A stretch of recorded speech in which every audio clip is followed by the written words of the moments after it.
22-23 বছরেই বিয়ে করে নেওয়া উচিত ছেলেদের। বিয়ের পর সংসার করো, সংসার করে একসঙ্গে একদম ইসলামিক শরীয়তে লাইফে এগো। আর বিয়ে করলে বরকত রহমত দেওয়ার মালিক আল্লাহ পাক, যেটা অটোমেটিক্যালি চলে আসে আমাদের ইসলাম ধর্মে।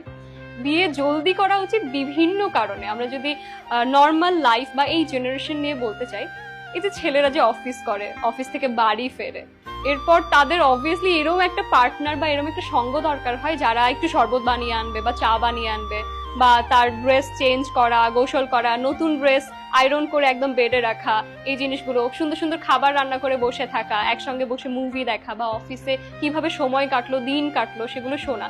আর এরকম যদি হয় যে আপনার পার্টনারের অফিসে ভালো দিন কাটেনি, আজকে দিনটা একদম ভালো ছিল না, তার কাজ ভালো হয়নি, বসের সঙ্গে ঝামেলা হয়েছে বা ক্লায়েন্টসদের সঙ্গে ঝামেলা হয়েছে, ওই টাইমটাতে যখন সে মুড অফ করে বাড়িতে আসবে, তাকে একগাদা প্রশ্ন করবেন না, কেন এত দেরি হলো, কেন এত লেট করলে, বা কেন এটা আনোনি সেটা আনোনি। ওই মোমেন্টটাতে সুন্দর মতো দরজাটা খুলবেন, সুন্দর মতো তাকে বসাবেন, সে চেঞ্জ করার পর তাকে শরবত বানিয়ে দেবেন এবং বসে বলবেন যে কেমন দিন কাটলো। যদি আজকে খারাপ দিনও কেটে থাকে, একদম চিন্তা করো না, কালকে ভালো দিন আসবে, আমি আছি, আমি ছিলাম, আমি রব সবসময়।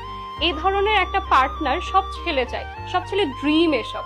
তো এই ধরনের পার্টনারের জন্য হলেও ছেলেদের জলদি বিয়ে করা উচিত। আর এই ধরনের মেয়ে পেলে তোমরা একেবারে হাতছাড়া করো না, একদম গ্র্যাব করে নিয়ে জলদি করে কবুল বলে নাও আর বিয়ে করে হ্যাপি থাকো। Be happy everyone.